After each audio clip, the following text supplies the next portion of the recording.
lagi sama gue Kla di Nonton Bareng Kla. Hari ini gue mau ngebahas tentang sejarah gelap operasi plastik di Korea Selatan, guys. Kenapa gue bilang gelap? Karena ternyata nggak secerah yang kita bayangkan.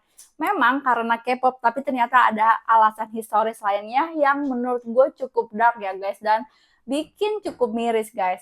Kalau kita dengar nama Korea Selatan yang terlintas dua hal, yaitu K-pop dan operasi plastik. Korea Selatan sekarang jadi pusat operasi plastik di seluruh dunia. Kenapa bisa jadi pusat? Karena murah harganya, guys, dan hasilnya bagus. Bahkan artis Indonesia banyak sekali yang operasi plastik ke Korea Selatan. Tapi sebelumnya gue minta kalian buat subscribe channel YouTube gue dulu di Nonton Bareng Kla. Nah, kayak tadi gue bilang, Korea Selatan udah jadi pusat operasi plastik di dunia. Kalau misalkan gue lihat-lihat ya, guys, operasi plastik di sana paling murah 20 juta, guys, dengan kualitas yang cukup bagus. Tapi yang gagal juga sebenarnya banyak, cuman kebanyakan berhasil. Udah kayak kacang goreng, guys. Kalau misalkan di jalanan itu klinik kecantikan banyak banget, bisa selang berapa gedung klinik kecantikan, seperti kita tahu skincare-nya juga paling maju di dunia, guys. Kenapa bisa seperti itu? Kenapa orang Korea Selatan tergila-gila sama yang namanya kecantikan? Ini ternyata ada alasan historinya, guys. Nah, sebelumnya kenapa gue tiba-tiba bahas ini? Gara-gara gue nemu satu podcast yang lagi viral banget. Nah, lagi diwawancara itu ditanya, kok kamu soal operasi plastik gitu di Korea Selatan, orang Korea. Terus dia jawab, mamahnya yang ngasih uang buat operasi plastik. Dan ngomongnya seperti ini, guys. Ini yang bikin gue agak-agak sedih sih dengarnya. Maaf, mama melahirkan kamu kurang cantik, jadi pergilah operasi plastik. Oh my God. Kalau misalkan di Indonesia, walaupun kita ngerasa nggak cantik-cantik amat, tapi orang tua kita kebanyakan mayoritas tuh bilang anaknya cantik. Kayak mama gue selalu bilang ke orang-orang, anak gue cantik, anak gue ganteng. Padahal kan kata orang lain belum tentu, tapi mama gue bangga banget sama gue gitu. Kurang lebih seperti itu lah, guys, kalau di Asia, di kita. Sedangkan di Korea Selatan tuh banyak sekali orang tua yang ngerasa gagal bikin anak, dalam artian, wah anak gue terlahir jelek nih, kasihan. Dan mereka menghadiahi operasi plastik untuk anak-anaknya. Jadi mereka nyari uang buat anaknya operasi plastik. Kebanyakan operasi di hidung dan di mata, guys. Seperti kita tahu kan orang Asia tuh, Asia Timur nggak ada double eyelid, yang nggak ada kelopak mata mereka, makanya kebanyakan operasi plastik di bagian mata pertama kali. Nah, udah gitu, hal itu cukup bikin sedih ya, guys. Jadi di sana tuh gue pikir kuliah lah ya, ternyata dari 15-16 tahun udah banyak yang mulai operasi plastik, guys. Dan kebanyakan tuh disuruh mamahnya, banyak yang mau sendiri tapi mamahnya yang suruh. Hadiah kelulusan operasi plastik, guys, kalau di sana. Hadiah Sweet Seventeen operasi plastik gitu. Bahkan jadi salah satu syarat kerja yang utama, guys, good looking. Kalau di sini kan good looking, tapi kalau misalkan kerja jadi admin sih kan sebenarnya nggak perlu good looking. Kita di belakang layar ya, guys. Kerja di belakang layar itu sebenarnya apa pengaruhnya? Yang penting kan otak. Kalau di Korea Selatan nggak. Kerja apapun, lu good looking, lu keterima gaji lu lebih besar. Sepengaruh itu penampilan di Korea Selatan. Makanya banyak orang tua yang pengen anaknya operasi plastik supaya gampang dapat kerja, salah satunya itu, guys.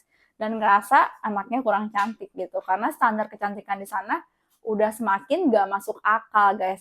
Kenapa sih, guys, bisa seperti itu? Gue bedah-bedah, baca-baca sana-sini, dan rada kaget juga sama sejarahnya, ternyata sedak itu. Kenapa oplas jadi budaya mereka? Well, di sini gue bilang budaya karena udah sangat mengakar, guys. Kalau misalkan di kita masih kayak agak aneh lihat yang operasi plastik, walaupun sekarang udah banyak ya, guys. Tapi masih termasuk sesuatu yang agak tabu. Kalau di sana udah hal yang biasa. Jalan-jalan di jalanan pakai perban di mana-mana. Itu udah biasa. Kayak kita lihat satu artis yang kemarin ke Korea untuk operasi plastik, dia pakai buat itu tuh udah biasa di sana. Nah, ada satu channel YouTube namanya Asian Boss. Gue demen sih sama channel YouTube ini karena mereka wawancara orang random di jalanan di berbagai negara di Asia gitu buat nanyain tentang budaya negara tersebut. Salah satunya bahas tentang operasi plastik di Korea Selatan ini. Waktu ditanyain gimana operasi plastik gitu, ya hampir semuanya sih, dari 5 perempuan 1 perempuan pasti operasi plastik di Korea Selatan. Sebanyak itu, guys. Nah, jadi kalau misalkan kalian kuliah kan ada libur semester panjang tuh. Masuk kuliah tuh kalian bisa ketemu teman kalian dengan mukanya udah berubah, guys.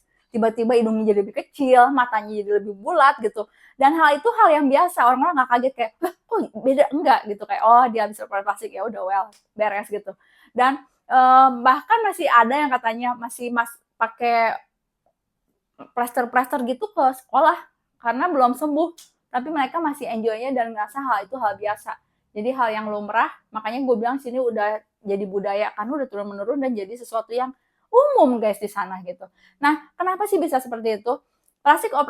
Praktik operasi plastik di Korea Selatan berakar pada pengaruh nasionalistik dan historis yang kompleks. Bagaimana standar kecantikan saat itu untuk wanita Korea secara implisit terkait dengan pencarian historis dan identitas nasional dalam rekonstruksi Korea pasca perang. Nah itu guys, pencarian identitas diri guys. Kenapa bisa pencarian identitas diri? Dari tahun 1910 hingga 1945, semenanjung Korea berada di bawah kekuasaan kolonial Jepang. Sama seperti Indonesia, Korea dijajah Jepang, cuman Indonesia 3 tahun setengah dan kita merdeka bersama karena Hiroshima Nagasaki dibom di tahun 1945. Hasil Indonesia dan Korea bisa merdeka, guys. Tapi mereka lebih lama dan lebih parah penjajahannya. 3 tahun setengah Jepang menjajah Indonesia sudah menimbulkan banyak sekali kerusakan, banyak perempuan yang dijual segala macam, banyak hal yang kayak kerja rodi gitu, beda sama penjajahan waktu Belanda gitu, kasus monopolinya. Setidaknya Belanda meninggalkan banyak warisan untuk Indonesia, teropong bintang lah, terus gedung-gedung yang masih kuat sampai sekarang, gedung-gedung sejarah gitu. Nah, sedangkan kalau Korea itu benar-benar udah negaranya dulu susah, dijajah Jepang. Sebelum dijajah Jepang, mereka dijajah juga sama dinasti Ming, dinasti apa, seperti kita nonton film-film sagek gitu guys. Makanya mereka tuh sangat sensitif kalau lihat film berhubungan dengan budaya. Mereka tuh nasionalisnya langsung keluar, makanya sering demo kayak kasus Demon Slayer kemarin. Padahal kan cuma anime ya guys, kartun gitu. Tapi mereka demo karena si Tanjiro-nya pakai anting gambar matahari terbit. Mereka tuh karena saking traumanya sama pendudukan Jepang saat itu. Nah, saat itu tuh akhirnya jadi saat periode paling gelap dalam sejarah Korea yang masih menanamkan sentimen pahit dalam masyarakat Korea hingga saat ini. Makanya banyak film bahas Jepang tuh jahat di Korea. Pada akhir Perang Dunia Kedua pada tahun 1945, yang akibatnya berakhirnya kekuasaan Jepang atas Korea, tidak ada satu aspek pun dalam kehidupan Korea yang tidak terpengaruh oleh luasnya dan keinginan kekuasaan Jepang. Jadi mereka mencari identitas diri, krisis identitas guys. Nah, nggak lama setelah Jepang keluar, berakhirnya kekuasaan kolonial, datanglah ke penduduk Korea Selatan oleh pasukan Amerika Serikat dan pembagian tergesa-gesa semenanjung Korea menjadi utara dan selatan. Lalu habis selesai Jepang, Amerika datang, terus Korea Selatan kan pro Amerika sampai sekarang ya guys. Korea Utara nggak mau, mereka bagi dua, kurang lebih seperti itulah. Kalau misalkan detailnya gue kepanjangan kalau cerita. Kebagi dua, akhirnya si Korea Selatan ini yaitu melihat orang Barat matanya bulat-bulat gitu. Nah, akhirnya mereka jadi pengen ngelepasin identitas mereka. Gue nggak mau kayak gini. Jadi mereka bikin identitas baru, kurang lebih kayak gitu alasannya guys. Jadi sebagai negara yang sebagian besar telah berada di bawah kekuatan asing sepanjang masa sejarahnya ya, pencarian Korea untuk rasa identitas nasional telah menjadi sulit dan rumit. Sebagian pencarian ini telah diwujudkan dalam keinginan untuk citra kecantikan Korea yang sekarang dipertahankan melalui praktik operasi plastik. Itu guys alasannya. Nah, kasus operasi plastik pertama yang diketahui secara luas di Korea Selatan dilakukan selama pendudukan Amerika Serikat oleh dokter bedah Amerika bernama Dr. David Millard.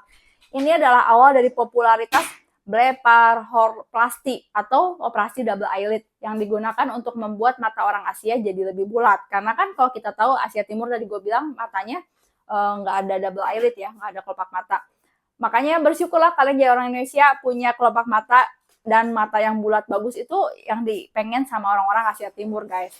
Seperti yang dicatat Millard dalam artikelnya Oriental Peregrinations, seorang penerjemah Korea bermata sipit datang meminta untuk dibuat matanya jadi bulat. Bagi Millard, mata oriental yang khas tampak tanpa ekspresi dan dikaitkan dengan misteri dan intrik. Oleh karena itu, keinginan untuk matanya lebih tampak seperti orang barat berasal dari keinginan untuk melepaskan diri dari penampilan pasif wajah oriental. Kenapa sih mereka pengen lepas dari wajah Asia dan Oriental ini? Apa penyebabnya? Beberapa orang mengklaim bahwa idealisasi Asia terhadap superioritas ekonomi dan militer Amerika pasca kolonial menyebabkan jenis imperialisme budaya. Jadi dulu kan seperti kita tahu Amerika negara yang sangat maju zaman dulu kan. Kalau sekarang kan ada China yang lebih maju lagi gitu. Jadi pengen orang Korea tuh pengen kayak Amerika sampai sekarang sih guys ya, orang Korea tuh ke Amerikaan kan guys. Mereka pengen kayak orang Amerika, makanya pengen matanya tuh kayak orang Eropa, kayak orang Amerika bulat-bulat. Makanya mereka ya pertama kali tuh heboh di sana operasi double eyelid. Utama pertama kali alasan historis mereka pengen nyari identitas diri sebagai negara Korea Selatan baru yang terpisah dari Korea Utara dan gak mau ke Jepang-Jepangan. Mereka gak mau dilihat Oriental, makanya banyak yang pertama kali dan paling populer di Korea Selatan itu operasi double eyelid guys gitu. Normalisasi wajah Korea yang baru ini yang terpisah dari belenggu masa lalu Korea mendukung kebutuhan akan operasi plastik saat ini untuk menegakkan citra kecantikan yang telah berubah ini.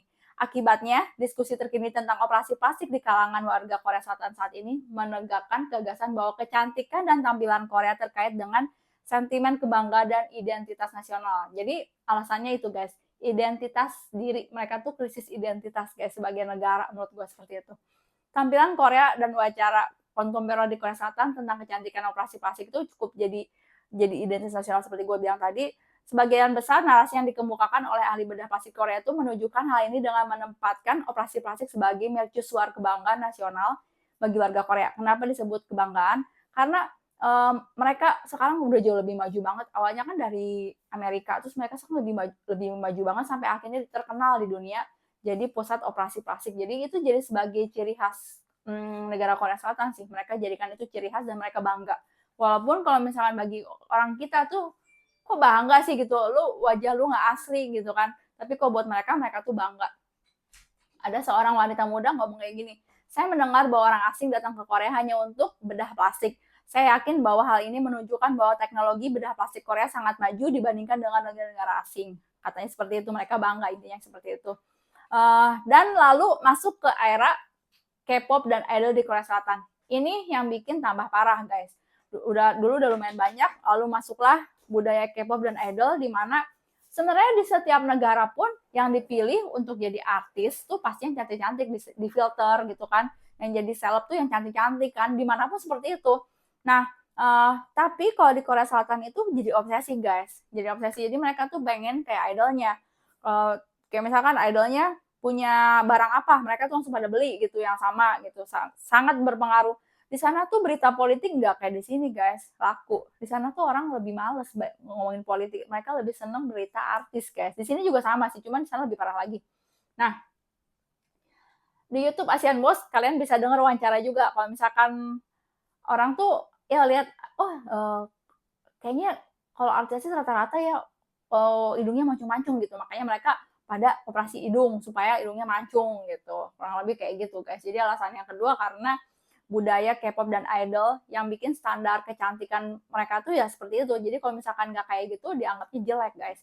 Nah ada juga yang wawancara gini, dia tembem. Sebenarnya orang Asia Timur tuh tembem udah wajar ya, sebenarnya lucu menurut gue sih seneng lihat cewek tembem lucu gitu. Nah mereka tuh dia cerita dia kalau lagi di Amerika tuh badannya langsing guys, langsing. Di Amerika tuh biasa aja, nggak ada yang ngehina segala macam, dianggapnya normal gitu di luar negeri. Tapi saat dia pulang ke Korea, dia dikatain babi, dibilang gendut cuma karena cabi doang guys. Cabi mukanya, bukan badannya, mukanya. Jadi kebayang loh, jadi orang obesitas di Korea Selatan kayak gimana coba.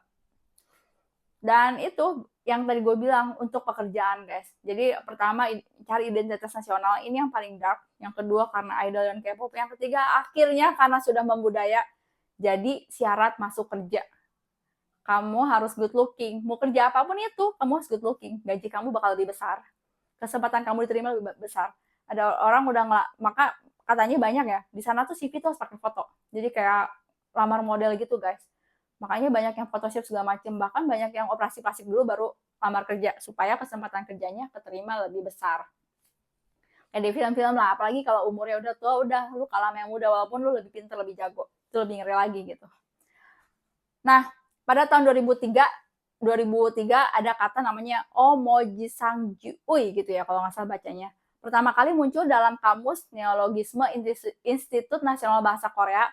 Terjemahan bahasa Inggrisnya yang paling dekat itu adalah Lookism. Lookism yang pertama kali digunakan pada tahun 1978 di majalah Washington Post. Istilah ini didefinisikan sebagai prasangka atau diskriminasi berdasarkan penampilan fisik. Jadi kalau di sana tuh ya itu seperti gue bilang tadi, penampilan fisik tuh nomor satu. Buat good looking tuh nomor satu di Korea Selatan. Bahkan kalau kamu keluar nggak pakai makeup tuh kamu malu dicibir orang. Lu kok keluar nggak pakai makeup sih gitu? Pasti lu dijulitin lah gitu. Kalau di sini enak banget ya guys.